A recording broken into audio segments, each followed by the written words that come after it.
Hey everyone. So today I'm going to show you a Dynamo script for replacing third-party shared parameters with family parameters.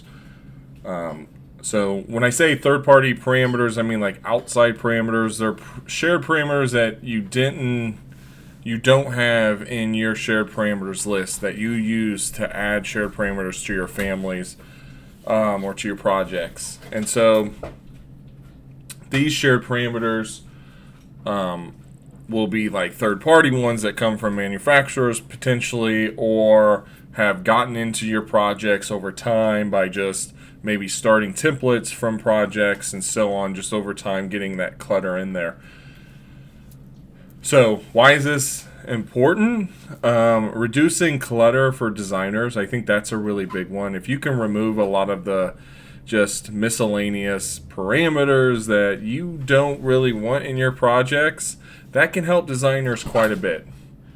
As an example, if we look at the schedules here, and if we do a new schedule, and then if we just search for generic models, click OK. I'm going to show you that we've got 3 other company parameters. So those are the third-party ones. And then we've got 3 internal ones. So those are TBC, the BIM Coordinator.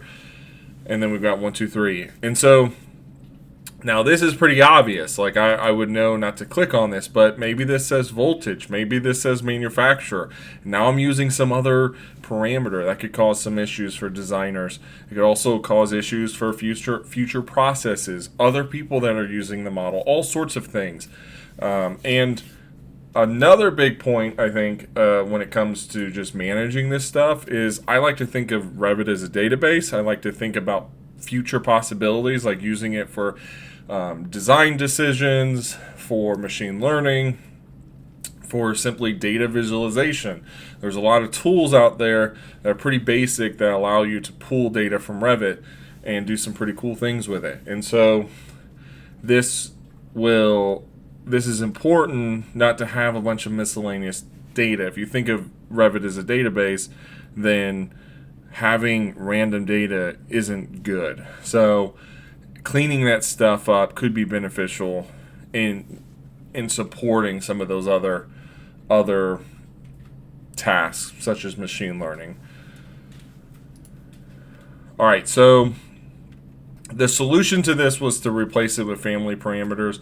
The reason why we're doing that is because if we remove the parameters, it could cause other issues, possibly destroying like formulas that are in there. Now, this may not be all the case, but every case for all your families. But if you're running this on hundreds of families, the last thing you want to do is destroy all those families potentially. So what this does, will clean it up, reduce the clutter.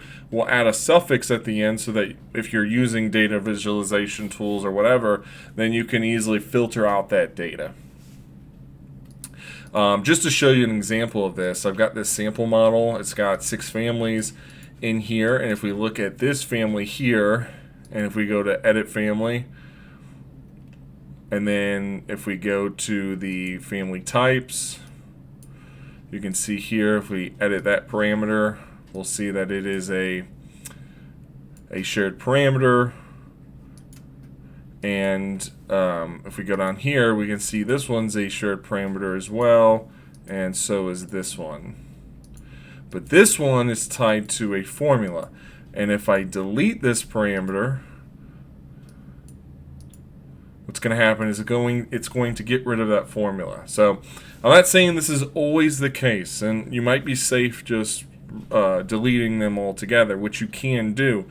But this is just to prevent any major issues, and I don't think it's a bad thing to go back through. Maybe you have another automation that goes back through and verifies things and checks things. You could also have something switch it to one of your shared parameters. I could see that getting kind of messy. So if anything, this can highlight and identify some of those parameters, and then you can pull those into a report and make other decisions from those. But for now, all this script's going to do is just replace those with a family parameter, and then it's going to just add at the end of it underscore updated so that we know that it's been updated. So this is a refactored script. The reason why I renamed it that way was to really highlight that this script looked very different. I had a bunch of stuff in it when I was testing it. I solved some things, and as a disclaimer and just to be straightforward, this node here I used ChatGPT to help build out, and everything was working perfectly, and then all of a sudden, for some reason, I was getting errors that it couldn't write or save the families. I've spent a long time working on this script and this video, and so I was like, whatever, I'm just going to comment those things out, and then we'll use an ORCID node over here, and then we'll just load in the family and overwrite the family. But just a heads up, if you want to build on this, it's going to be in my GitHub. Feel free to do that if you want to tweak it and change it. I did comment the code out if you want to circle back and update it for your own use. But anyway, just want to highlight that because what we're doing here is just loading it in using a separate node rather than this Python one, which is what I originally intended to do. But by the way, ChatGPT helped a lot. Definitely recommend it. So I guess before I run this script and talk about it, a big piece of this was, is this possible in the Revit API? When my friend Chris Staff asked about this, when I started talking about parameters and stuff, he said that this was an issue with families just having miscellaneous third-party parameters. He didn't want to delete it. He wanted it to replace, and I was like, oh, that would be a fun thing to build. Let me see if I can do it. And my first step was just to jump out to the Revit API docs and just see if that method is available. This is the method I'm using, which you can see is might be removed in future versions. So I probably have to update it at some point and use that forge type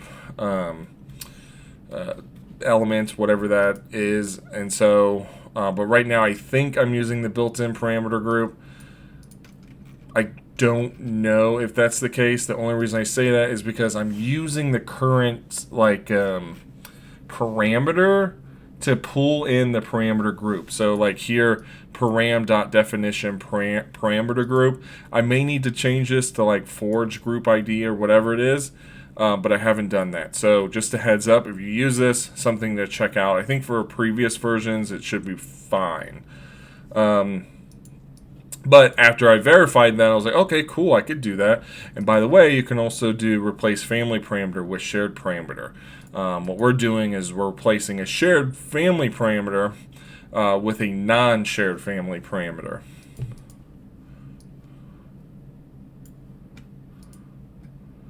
All right, I'm going to exit out of this. All right, so I've tested this a whole bunch. I've modified it a whole bunch. What this is going to do is it's going to pull in the families. It's going to pull in these oops, let me actually exit out of this. It's going to pull in the families for these 6 instances, and then that's what it's going to check those and see if any of those have third-party shared parameters, which all of them should, and then it's going to replace those. And so let me just zoom in on parts of this, and I'll kind of walk through it and explain it. But this first piece here is pulling in the families, and right now what we're looking at is the instances, so the placed instances, and then we're getting the families that way. And then there's obviously other ways you can go about it. Family by name. You can also use this ORCID node, which is family dot by category. If we want to pass in a category like generic models, we could do that here. Before I come down here, I'm just going to kind of move through this and talk about it. So this Python script here is going to return the shared parameter objects and the GUIDs for the family. So it's not super complicated. There was I think one big thing to point out is that I do edit the family. So I do edit family, and this is what I pass into the other node over here. So I pull that data out. So actually, you know what? I'm going to freeze this one so that we can look at the actual outputs of it. Run.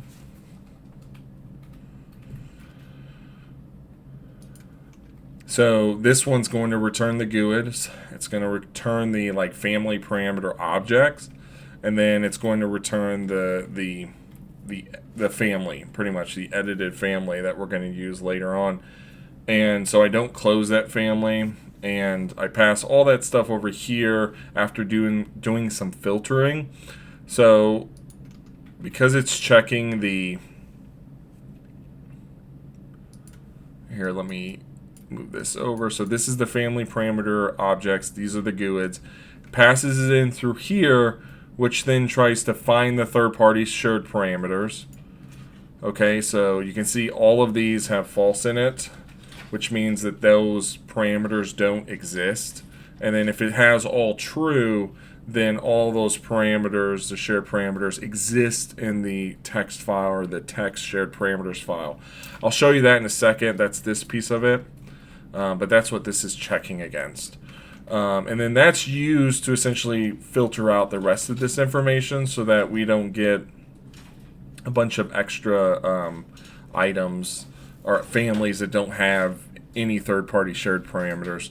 So this gets passed into this, and then if there's any empty ones in here, any empty list of parameters, so if it was all true, we're using out, so false. So if there's any empties, then we're going to use this to give us the families we want. And in this case, these are all false. Again, we're using the out here as well. And then if this was true, though, this is what would filter out the families. So say family A would be up here. For the document, be up there. And then the shared parameters list should be empty if there were no shared parameters that were third-party ones. So anyways, that's just filtering, getting everything in order so that you can pass it on to the next piece of it. These families are just waiting until this is done, because this is going to modify the families in the background, and then this is just going to load them into the project.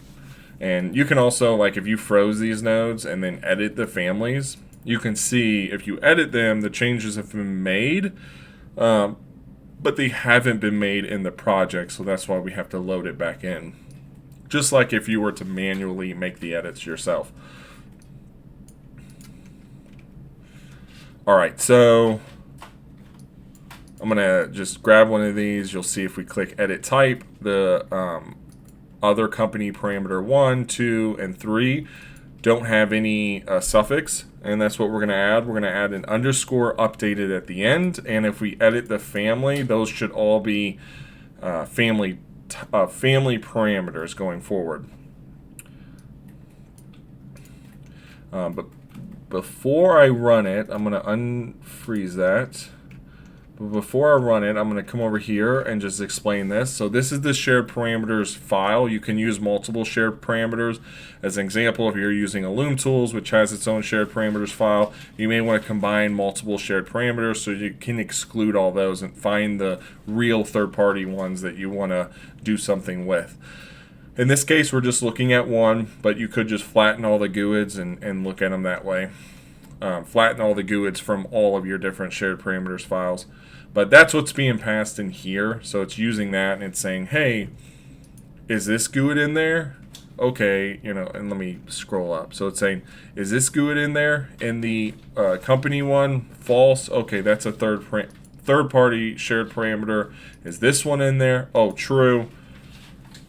And then so on to figure out which third-party shared parameters are, and then we use that to just filter and grab the correct parameter objects to use later on. So with that explained, this is unfrozen. So now what I'll do is just run the script, And then hopefully what we'll see is that this works. And I've tested this a ton of times. It seems to break whenever I'm doing the recording, but it looks like it went through. So it returns the document, which essentially is just waiting, getting past into this wait node, and then we're doing a family document and then doing family load.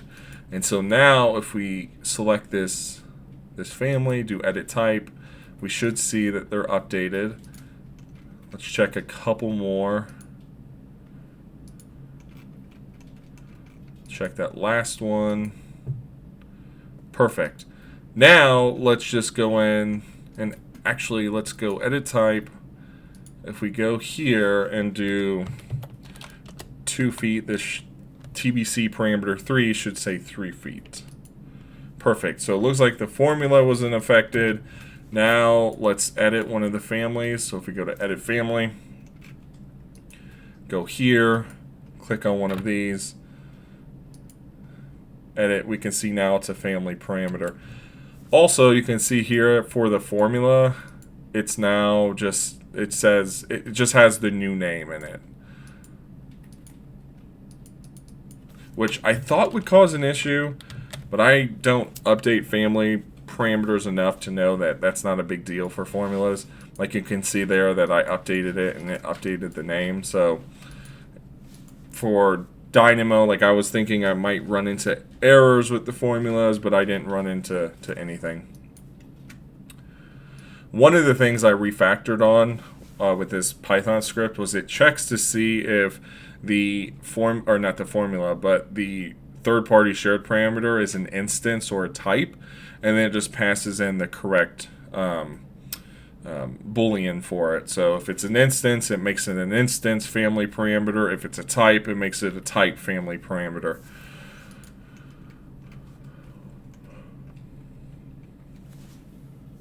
All right, so that's kind of it. That's the script. Now,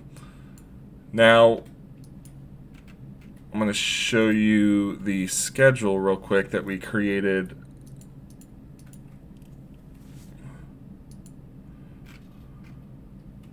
Or actually, let's do a new schedule.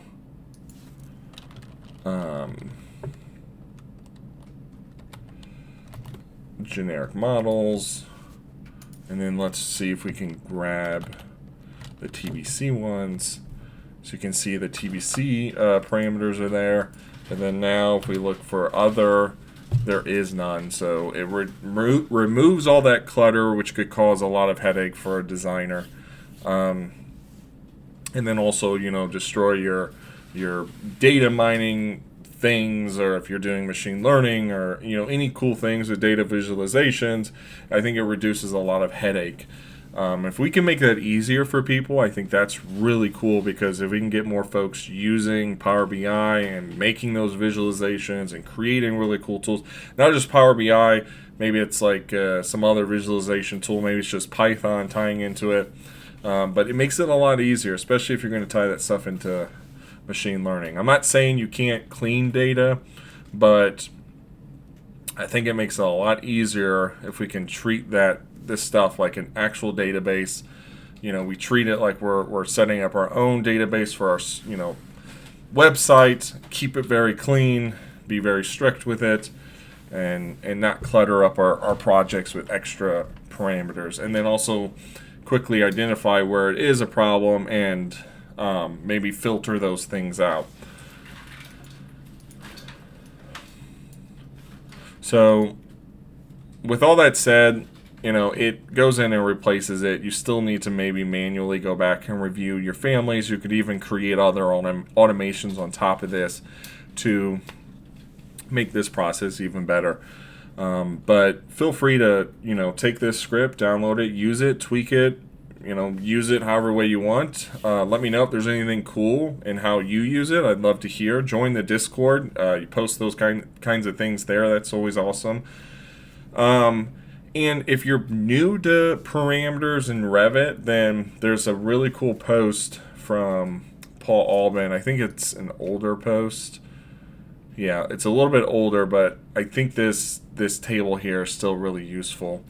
It's really straightforward and I think is really helpful. There's also one from Autodesk, but it's not as, I think, helpful, and it doesn't mention like built-in parameters. But this one here is really cool. So if you're new to that or you're trying to explain it to somebody, this might be really helpful.